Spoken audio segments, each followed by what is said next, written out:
Important होती है, अपने आप इंपॉर्टेंट हो जाती है। तो वीर तेजा जी वेलफेयर बोर्ड का राजस्थान स्टेट गवर्नमेंट के द्वारा गठन कर दिया गया है, कॉन्स्टिट्यूट इसको कर दिया गया। ठीक है, अब इसमें आपसे क्वेश्चन पूछेंगे इसमें कितने मेंबर्स हैं, तो आपको याद रखना है इसके अंदर नॉन गवर्नमेंट गैर सरकारी सदस्य होंगे। ठीक है, जिसके अंदर प्रेसिडेंट और वाइस प्रेसिडेंट, अध्यक्ष और उपाध्यक्ष इंक्लूडेड है। अगर आपसे पूछें कि सिंपल वीर तेजा जी वेलफेयर बोर्ड में कितने सदस्य हैं, तो आंसर हो जाएगा 9। ठीक है, मोस्टली गवर्नमेंट और नॉन गवर्नमेंट आपको दे करके पूछेंगे। ठीक है, तो 9। अगर आपसे पूछें कि अध्यक्ष और उपाध्यक्ष को हटाकर उनके अलावा कितने सदस्य हैं, फिर इसमें आंसर आ जाएगा 7। ठीक है, अगर नॉर्मल क्वेश्चन आए तो आपको लिख के आना है 9 है। ठीक है, नॉन गवर्नमेंट गैर सरकारी, जिनको कौन नॉमिनेट करेगा, किनके द्वारा नामांकित ये किए जाएंगे, राज्य सरकार के द्वारा। ठीक है, इसके अलावा आपको याद रखना है 9 ऑफिशियल पर्सन्स भी होंगे, सरकारी जो पद पे होंगे ना 9 वो पर्सन भी रहेंगे अलग अलग डिपार्टमेंट से। ज़्यादा चांसेस है क्वेश्चन इसके ऊपर आएगा। ठीक है, तो 9 नॉन गवर्नमेंट या नॉन ऑफिशियल मेंबर्स होंगे। ठीक है, जिसमें प्रेसिडेंट वाइस प्रेसिडेंट रहेंगे, लेकिन इनको नॉमिनेट कौन करेगा, स्टेट गवर्नमेंट करेगी। और 9 इसके अंदर ऑफिशियल मेंबर्स भी रहेंगे। ठीक है, अगर कुल मेंबर्स पूछ ले, कुछ लिखा ही नहीं है वहां पे और ऑप्शंस दिया हो आपको 18 का, ठीक है, ऑप्शन दिया हो 18 का, तो आप उस पे भी 18 वाले पे भी क्लिक करके आ सकते हो, क्योंकि 9 + 9 कितने हो जाएंगे टोटल, अगर हम बात करें तो 18 हो जाएंगे फिर। ठीक है, तो और 18 को फिर गलत नहीं किया जा सकेगा। ठीक है, तो ये चीज़ क्वेश्चन थोड़ा ध्यान से पढ़ लेना। ठीक है, अब तेजा जी का जन्म हुआ था 29 जनवरी 1074 को। इनका बर्थ प्लेस हमेशा ही इम्पॉर्टेंट है, नागौर जिले की मुंडवा तहसील के खड़नाल गांव के अंदर, नागवंशीय जाट फैमिली के अंदर इनका जन्म हुआ था। ठीक है, तो अभी जैसे नया जीके आया है तो आप सब लोगों को डाउट होता है कि नए जीके के अकॉर्डिंग क्या आंसर होगा, तो ये मैं बता देती हूँ, जो जो मुझे इंपॉर्टेंट लगता है वो मैं साथ साथ देती हूँ। तो उसमें तेजा जी का बर्थ प्लेस जो है नागौर ही है, पहले भी नागौर था, खड़नाल, अभी भी खड़नाल कहाँ पे है, मुंडवा तहसील नागौर में ही है। तो इसमें कोई चेंजेस नहीं आए हैं। चेंजेस जो आए हैं, तेजा जी का मेला कहाँ लगता है, पहले जो है परबतसर नागौर में लगता था, अभी वो परबतसर नागौर की जगह कौन से जिले में आ गया, डिडवाना कुचामन में आ गया। तो उसमें हम आंसर क्या करके आएंगे, अगर मेला पूछे परबतसर तो डिडवाना कुचामन आंसर आएगा। ठीक है, तो बर्थ प्लेस तो सेम है, जो पहले था अभी भी वही है। ठीक है, तो बर्थ प्लेस इंपॉर्टेंट है, डेट पे क्वेश्चन बहुत कम देखे गए हैं। तो नागौर डिस्ट्रिक्ट की मुंडवा तहसील के खड़नाल गांव के अंदर इनका जन्म हुआ था। ठीक है, अच्छा, और कौन कौन से बोर्ड्स बनाए गए हैं, तो ये बाकी सारे बोर्ड जो वीर तेजा जी बोर्ड जैसे बनाया गया, तो और भी काफ़ी सारे बोर्ड बनाए गए, उनके नाम है, तो नॉर्मल आप बस एक बार देख सकते हो इसको। विप्र कल्याण बोर्ड बनाया गया है, देव नारायण बोर्ड बनाया गया है, केश कला बोर्ड, ठीक है, माटी कला बोर्ड जो मिट्टी का काम करते हैं उनके लिए, ठीक है, और इसके साथ साथ Rajasthan leather craft development board जो चमड़ा का काम करते हैं उसमें डेवलपमेंट के लिए भी बोर्ड बनाया गया है। राजस्थान स्टेट महात्मा ज्योतिबा फुले बोर्ड बनाया गया है। Rajasthan state Rajak welfare board जो धोबी जो प्रेस का काम करते हैं, Rajasthan state Rajak welfare board भी बनाया गया है। ठीक है, तो इनके सब जस्ट आपको नाम रीड करने हैं, इनके बारे में कोई स्पेसिफिक इन्फॉर्मेशन आएगी तो वो हम तभी उसी टाइम पे कर लेंगे। ठीक है, तो वीर तेजा जी का मेला आपको याद करना है, ये नया ही याद कर लीजिए, हर साल पशु मेला लगता है। ठीक है, परबतसर के अंदर भाद्रपद की शुक्ल पक्ष की दशमी को, जैसे आज तृतीया है ना, आज हरतालिका तीज है और 1 बजे के बाद चतुर्थी भी लग जाएगी, यानी कि गणेश चतुर्थी। तो आज से 6 दिन बाद, ठीक है, आएगी भाद्रपद की शुक्ल पक्ष की दशमी, जिस दिन तेजा जी का क्या लगेगा, मेला लगेगा। अजमेर के लोक देवता के रूप में, इष्ट देवता के रूप में पूजे जाते हैं वीर तेजा जी। राजस्थान के मेन जो है लोक देवता के रूप में भी इनकी पूजा होती है। ठीक है, तो ये आपको याद रखना है। तो परबतसर अभी कहाँ पे आ गया, न्यू डिस्ट्रिक्ट के अंदर आ गया, डिडवाना कुचामन, तो आपको याद रखना है। मेला कब लगता है, ये भी लैंडमार्क क्वेश्चन है, बहुत बार पूछा जाता है। तो भाद्रपद की शुक्ल पक्ष की दशमी तिथि को लगता है। अगर ये भूल जाओ पेपर में कभी, दशमी तिथि कैसे याद करेंगे, आप इमेज देख रहे हो ना, तेजा जी के लेकर पूरी स्टोरी है, जब हम लोक देवता करेंगे तो तब मैं आपको बताऊंगी।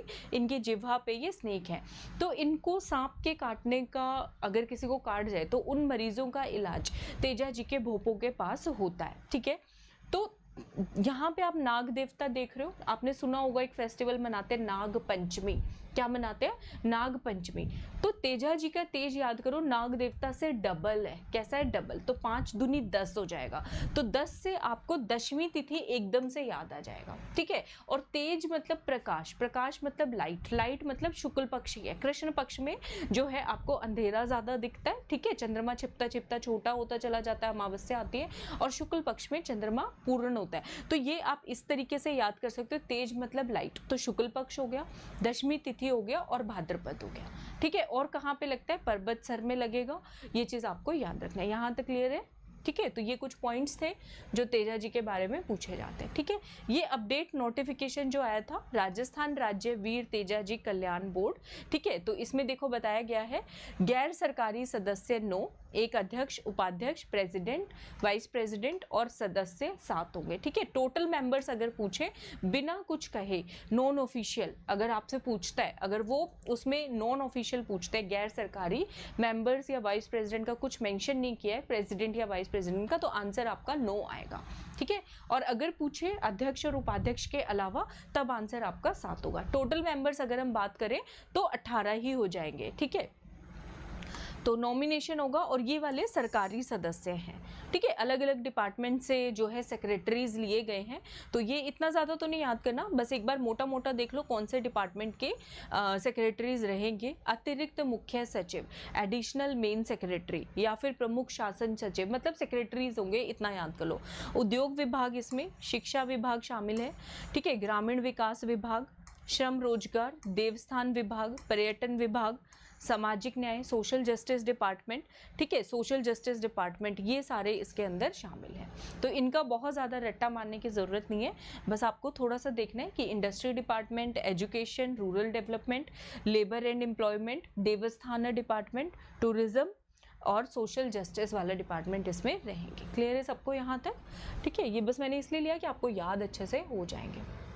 यहाँ तक क्लियर है? वीर तेजा जी बोर्ड समझ में आ गया? कितने टोटल मेंबर्स हो जाएंगे? अगर मैं पूछूं non official, non government, total number of members कितने हो जाएंगे बताओ? क्लियर है सबको?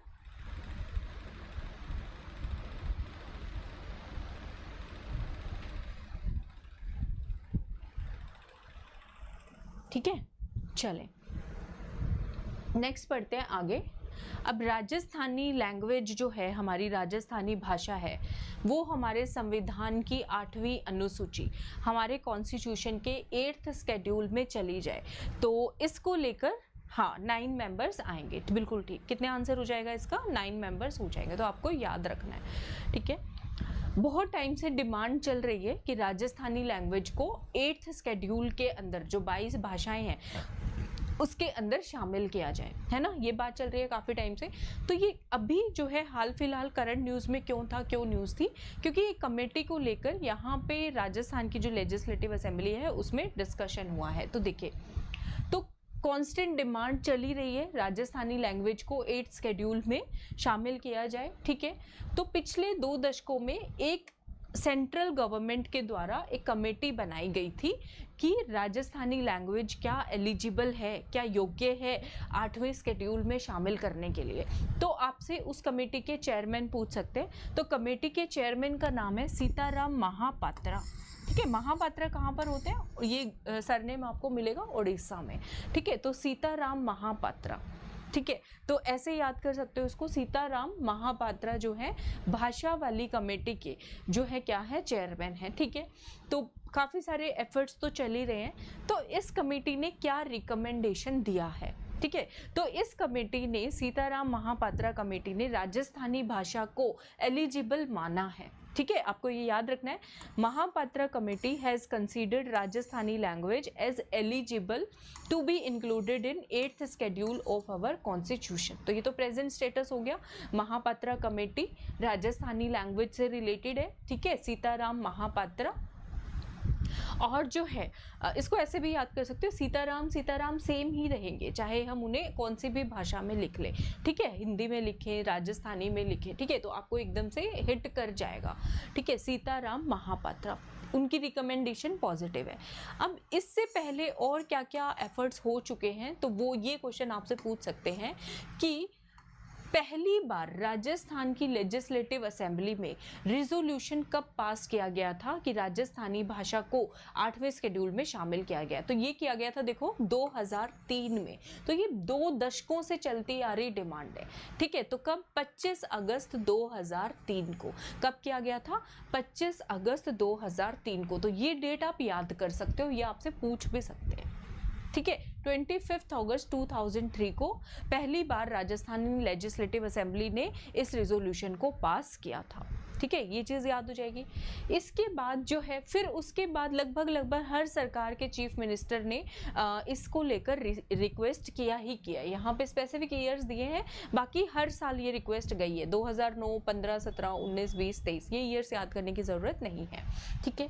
फिर पूछ सकते हैं राजस्थानी लैंग्वेज के प्रमोशन के लिए, उसके इंक्लूजन के लिए, प्रमोशन नहीं बोलेंगे, इंक्लूजन के लिए कौन सा कैंपेन चलाया जा रहा है? तो कैंपेन का नाम आपसे पूछ सकते हैं, हेला मायन रो, ठीक है। हेला मायन रो, इसको हिंदी में देखोगे तो ज़्यादा अच्छे समझ में आएगा। हेला मायन रो ये राजस्थानी भाषा को मान्यता दिलवाने के लिए चलाया जा रहा है, क्या है? अभियान है, ठीक है। हेला मायन रो, तो ये आपको याद करना है, ठीक है। एक और इम्पॉर्टेंट अपडेट है, अगर पूछ रहे राजस्थानी लैंग्वेज को लेकर अभी कौन सा एक्ट हमारे राजस्थान में लागू है, तो राजस्थान ऑफिशियल लैंग्वेजेस एक्ट 1956 अभी ये इम्प्लीमेंटेड है, ठीक है। राजस्थान ऑफिशियल लैंग्वेजेस एक्ट कौन सा? 1956 का, जब सारे राज्यों का, स्टेट्स का रीऑर्गेनाइजेशन हुआ था, वो वाला ईयर है 1956। और राजस्थान का ऐसे भी याद कर सकते हो, इंटीग्रेशन कंप्लीट हुआ था, एकीकरण का कार्य कंप्लीट हुआ था, ठीक है। ये चीज़ हो जाएगा। अभी आपसे प्रेजेंट स्टेटस भी पूछ सकते हैं, राजस्थानी भाषा क्या थर्ड लैंग्वेज के रूप में अप्रूव्ड है?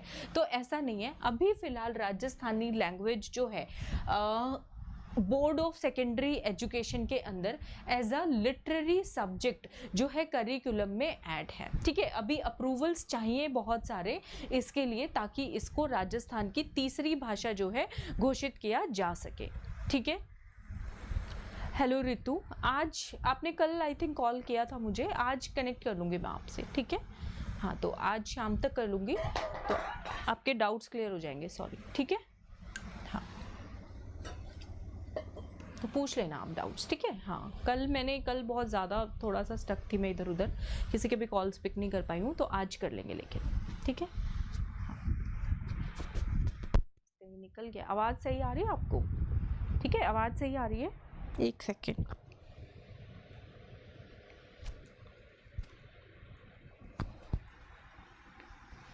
माइक का वो उतर गया है, ठीक है। इसके बिना भी चल जाएगा ना काम। आवाज़ सही आ रही है आपको? डोंट नो, पता नहीं कहाँ गिर गया अब, ठीक है। तो ये चीज़ें हैं, ठीक है। राजस्थानी लैंग्वेज को लेकर सबसे पहले कमेटी याद करोगे, सीताराम महापात्रा कमेटी। फिर कमेटी की रिकमेंडेशन क्या है? राजस्थानी भाषा को शामिल किया जाए। फिर पहली बार रिजोल्यूशन कब पास हुआ? 25 अगस्त 2003 को पास हुआ। क्या ये राजस्थान की थर्ड लैंग्वेज के रूप में अप्रूव्ड है? अभी नहीं, उसके लिए हमें काफ़ी सारे अप्रूवल्स चाहिए। तो अभी बोर्ड ऑफ सेकेंडरी एजुकेशन के करिकुलम में ये वो है, अप्रूव्ड है, ठीक है। एज अ लिटरेरी सब्जेक्ट इसको शामिल किया गया है। तो ये चीज़ें हैं, ठीक है। हाँ, एग्ज़ाम को लेके अभी तो ये अपडेट है, आपने देखा हो अगर, आरपीएससी ने, मतलब जिन्होंने भी असिस्टेंट प्रोफेसर की अगर हम बात करें, जिन्होंने भी 4 से ज़्यादा सब्जेक्ट्स में फॉर्म फिल किया है, ठीक है, तो उनके ऊपर लीगल एक्शन हो रहा है कि उनको सारे डॉक्यूमेंट, सारी डिग्रीज दिखानी पड़ेंगी कि आपके पास इतने सब्जेक्ट्स की पोस्ट ग्रेजुएशन है भी या नहीं है। तो उन्होंने कहा है, तो वो सारी लीगल जो एक्टिविटी है उसको कंप्लीट करने के बाद आरपीएससी डेट डिसाइड करेगी, ठीक है। तो उन्होंने लिखा हुआ था उसमें कि आरपीएससी इस एग्ज़ाम की डेट डिसाइड करने में डिले हो सकता है। तो अभी तो यही अपडेट है, ठीक है। तो और कोई एज सच फाइनल कुछ भी आरपीएससी ने बताया नहीं है, ठीक है। तो डिले ही बताया है, डेट डिसाइड करने में डिले है, ऐसा लिखा उन्होंने, ठीक है। तो ये चीज़ है। तो देखो अभी हमने क्या क्या पढ़ा, एक बार छोटा छोटा ही पढ़ा है, 2 क्या न्यूज़ पढ़ा है। वीर तेजाजी वेलफेयर बोर्ड बनाया गया है ना।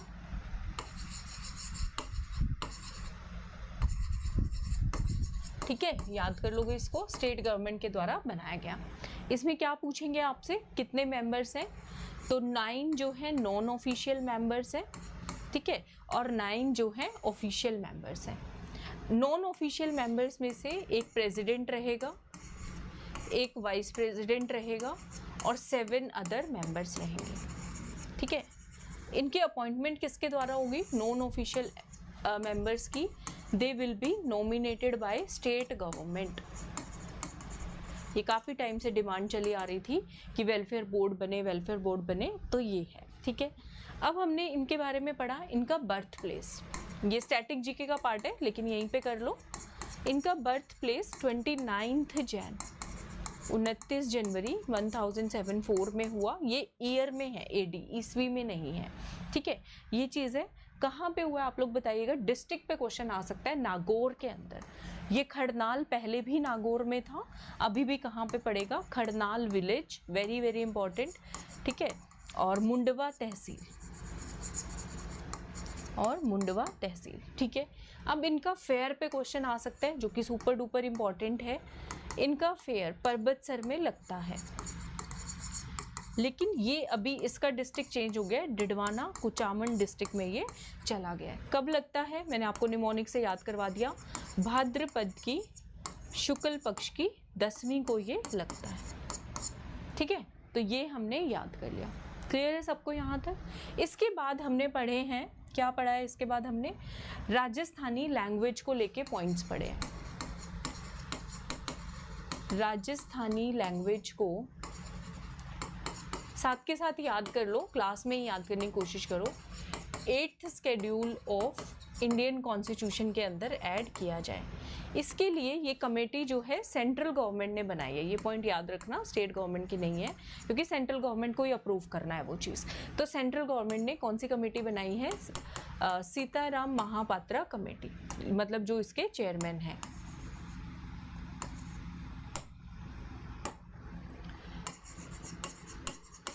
महापात्रा कमेटी, चेयरमैन का नाम क्या हो जाएगा? पूरा लिख सकते हो यहाँ पे, सीताराम महापात्रा, ठीक है। ये चीज़ हो गया। अब इसकी रिकमेंडेशन क्या है? पॉजिटिव है। इन्होंने कहा है कि हाँ, राजस्थानी भाषा को 8वें शेड्यूल में शामिल किया जाना चाहिए, ठीक है। फिर हमने पढ़ा अभी तक का क्या स्टेटस है। अभी राजस्थानी भाषा के लिए जो एक्ट हमारे स्टेट में लागू है वो कौन सा है? राजस्थानी ऑफिशियल लैंग्वेजेस एक्ट, कौन से ईयर का? 1956 का, ठीक है। एक तो ये पॉइंट पढ़ लिया। अभी क्या आपसे क्वेश्चन पूछा जा सकता है, थर्ड लैंग्वेज है ये अभी? तो अभी राजस्थान में थर्ड लैंग्वेज ये फिलहाल नहीं है। बस बोर्ड ऑफ सेकेंडरी एजुकेशन के जो भी वो पढ़ाते हैं करिकुलम, उसमें इसको एज अ लिटरेरी सब्जेक्ट जो है वो शामिल किया गया है कि वहाँ पे राजस्थानी पढ़ाई जाएगी, ठीक है। ये चीज़ हो गया। फिर इसको लेकर एक कैंपेन चल रहा है। कैंपेन का क्या नाम है आपको याद रखना है? हेला मायन रो, हेला मायन रो। तो ये चीज़ है, अभी क्लियर है सभी को, ठीक है। इससे पहले वाले पे याद है, इससे पहले वाले हमने क्या क्या पढ़े थे? 2 बेस्ट एमएलए के अवार्ड पढ़े थे, आमिन खान और दूसरा अनीता भादेल, ठीक है। एक कांग्रेस से हैं, शिव कॉन्स्टिट्यूएंसी बाड़मेर की, एक बीजेपी से अनीता भादेल, कहाँ से? अजमेर साउथ से। फिर हमने पढ़ा राज्यसभा के अंदर कांग्रेस पार्टी की 2 अपॉइंटमेंट हुई, प्रमोद तिवारी जिन्हें कि डिप्टी लीडर बनाया गया, और रजनी पाटिल जिनको कि विप बनाया गया। ये पॉइंट पढ़े। प्रमोद तिवारी 3 बार एमपी हैं और यूपी गवर्नमेंट में कैबिनेट मिनिस्टर भी रहे हैं। रजनी पाटिल जो है बजट सेशन के दौरान उनको सस्पेंड किया गया था, और 2 टाइम्स एमपी हैं राज्यसभा की, कहाँ से? महाराष्ट्र से, ठीक है। एक और पढ़ा था इसके बाद करंट अफेयर हमने, कौन सा पढ़ा था आप लोग बताइए? एक और पढ़ा था ना लास्ट में हमने, कौन सा पढ़ा था बताइएगा कोई मुझे? कौन सा पढ़ा था हमने? एक और पढ़ा था भाई, ठीक है। तो देख लेते हैं तेजा जी से पहले। हाँ, MNIT जयपुर के डायरेक्टर जिन्हें ग्लोबल लाइफ टाइम अचीवमेंट